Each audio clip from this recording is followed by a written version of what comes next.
Chill or Be Chilled by TotalSkeletonTrash.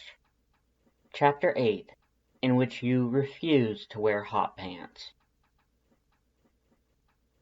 Undyne's chosen outfit is, come on, I'm not wearing short shorts. It's the middle of December. You call from the other side of the bathroom door. Yeah, but it's pretty warm. Not shorts warm, you say. Come on, find me some long pants, please. Undyne grumbles, and the sound of her footsteps fades slightly as she heads back to the closet. Hey, at least she let you pick out your underwear on your own. Finally, you have something more or less wearable. You should have realized that Undyne's idea of cute is a little edgier than yours, and features muscle tanks heavily. Well, once you throw your favorite loose sweater on over that, the boots and tight jeans do look pretty cute. Awesome, it looks like you didn't try too hard, Undyne says approvingly. Gee, thanks, you grumble. Okay, let's get cracking on. Pushing your bedroom door open, you trail off. The piles of clutter in the hallway are gone. Feeling slightly giddy, you walk down to the TV room. It's similarly immaculate.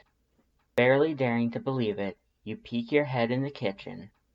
The counters gleam like you haven't seen them gleam in years. Undyne's following you closely, watching you anxiously. You catch her by surprise when you grab her around the waist and squeeze her tight. You really cleaned it all and picked out my clothes in 20 minutes? You say, unable to contain your huge smile. Undyne looks down with a small smile, blushing. Course I did, punk. You know me. I get the job done. After a second, she hugs you back, muttering, Human coffee helps a lot too. She hops from one foot to the other when you straighten back up and says, Anyway, I wanted to get the lame part out of the way so we could do cooking. You like to cook? You ask, thinking of all the packages of protein bars and microwave dinners she must have seen. Hey, cooking for one was pretty annoying. Everything went bad before you got a chance to use it. And well, yeah, maybe it was another symptom of living like a hermit. Don't get your hopes up. Don't assume it's gonna change. They're gonna leave. People always leave. This isn't different. Why would this be different? You know how to get by on your own. You've always gotten by on your own. Ugh! You cut off that annoying voice in the back of your head, trying to remember that optimism you'd conjured texting with Sans. They all liked you a lot, he'd said. And he'd asked you out. He hadn't said the word date, though. Maybe it was a friends hanging out type of event. You wished you had another person to ask about that. In movies, girls called up their moms or their best friends for insight, right? Well, your mom wouldn't be able to help you, and your best friend... You glanced out of the corner of your eyes at Undyne. Yeah, you didn't know if you could handle that much caffeinated smugness right now. Heck yes, I like to cook. Who do you think taught Papyrus? She's saying indignantly. You consider tactfully reminding her that you haven't seen Papyrus cook yet. Then you consider the look Sans had given you when Papyrus volunteered to cook in the first place. You decide to stay tactful. Well, in that case, let's get going, you say, nodding at the correct doorway towards the garage. Ghosty, be good. An angry yowl sounds from somewhere in the house. You're going to be punished for having strangers over later. Undyne stifles a laugh, then follows you. She has a blast, of course. She insists on having the roof to your little blue convertible down. Pap's gonna flip when he sees this. All the way to the grocery store. It's cold, but bracing, you have to admit, and she's having so much fun with the dials on the radio that you don't even mind. Shopping is a blur. Undyne tackles a trip to the grocery store the same way that she does, well, everything else. Before you know it, your cart is overflowing with snacks, fruit, fish, for sushi, soda, and beer. Does Sans really like ketchup? You ask, raising an eyebrow in the condiment aisle. Undyne nods, smiling slyly at you. Ketchup, hot sauce, barbecue sauce, tartar sauce, she says. Soy sauce? You ask, thinking of the sushi. Most sauces, she agrees. Spaghetti sauce? You try again. Obviously! She looks a little affronted. You look down the aisle, shrug, and grab an industrial-sized bottle of ketchup, and after a second's thought, one of Tabasco as well. Undyne's smiling annoyingly at you, so you give her your best innocent as papyrus look. Just want to be a good host, you chirp. She groans. You're gonna have to tell me what's up with you guys soon, you know, she threatens.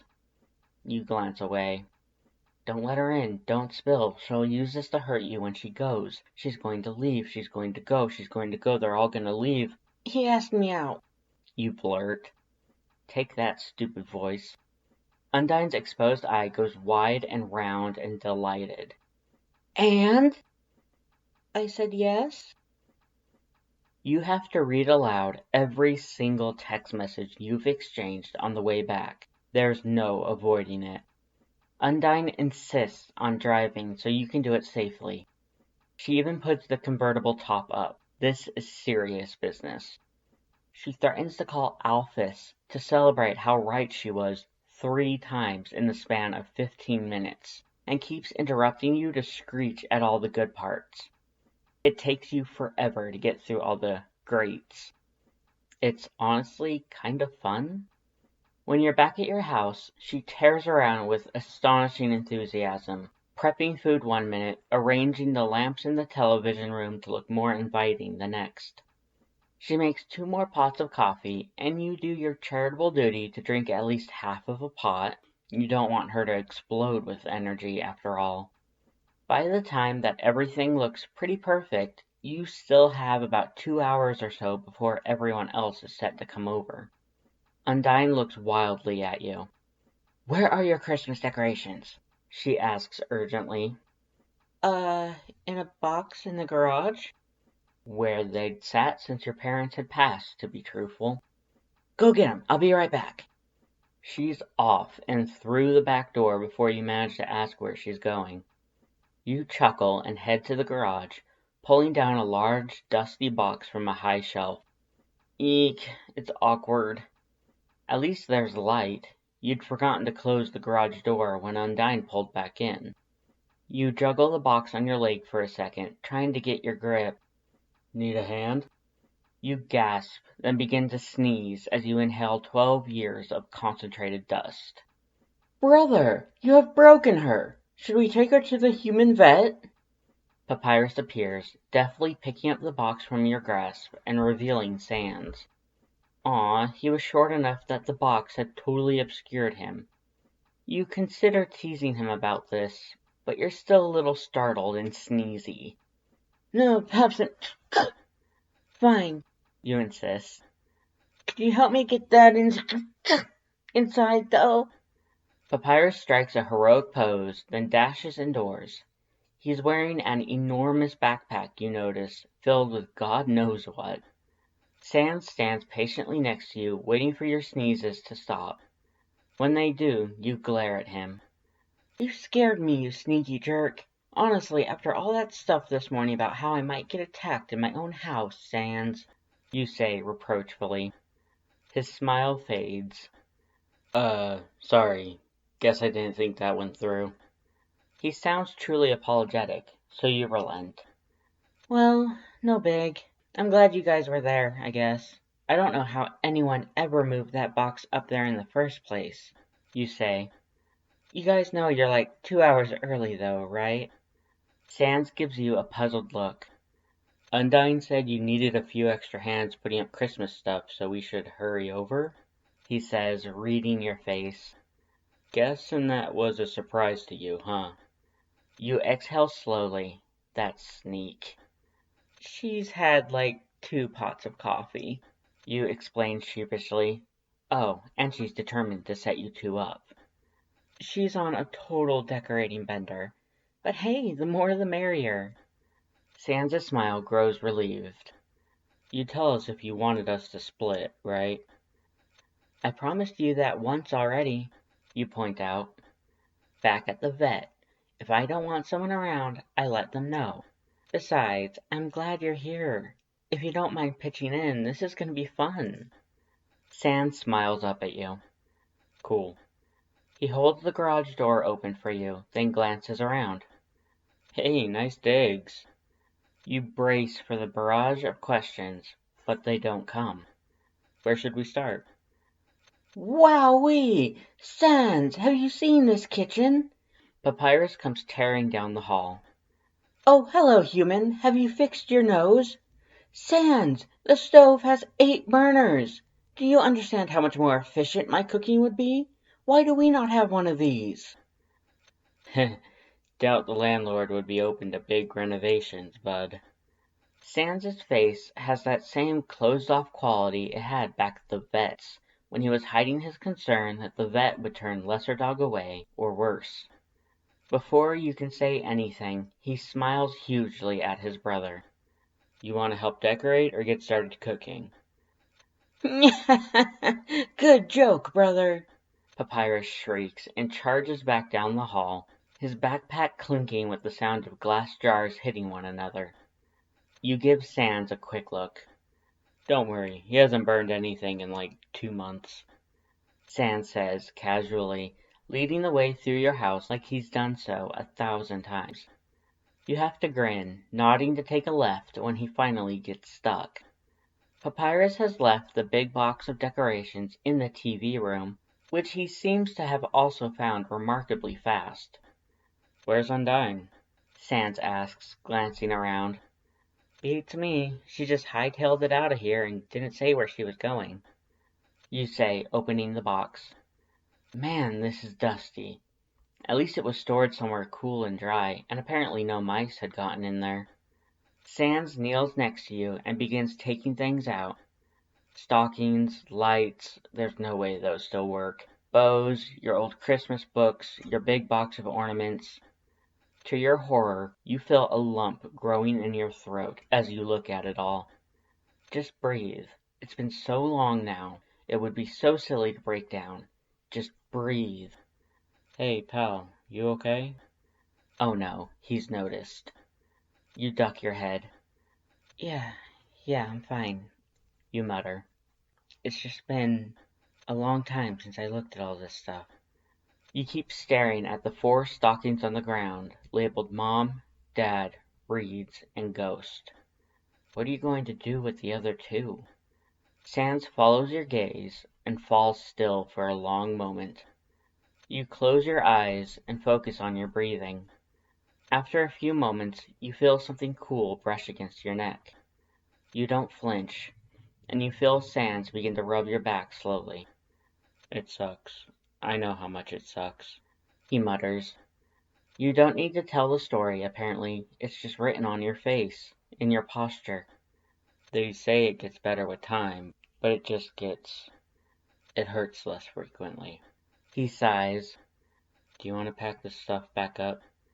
You take a deep breath. No. You finally look up. No, I mean, it's nice. I guess I didn't realize how much I missed all this stuff. I shouldn't have just left it in the garage to rot. The first year after they were gone, it was just impossible to do this, you know? Literally. I don't think I could have even reached the box. I mean, I was just a kid. I didn't know where to get started. And then I guess we just got in the habit of not doing anything, me and Ghost. I got him some catnip toys and we watched a few movies, but... You look around at the room, back down at the stuff, then manage a smile. It'll be nice to do something new. Sans keeps his hand on your back and is just taking the last few decorations out of the box with his free arm when you both hear a soft sound from the doorway and whip your heads around. Undyne is standing there, scuffing her shoe against the ground, a huge pine tree slung effortlessly over her shoulder.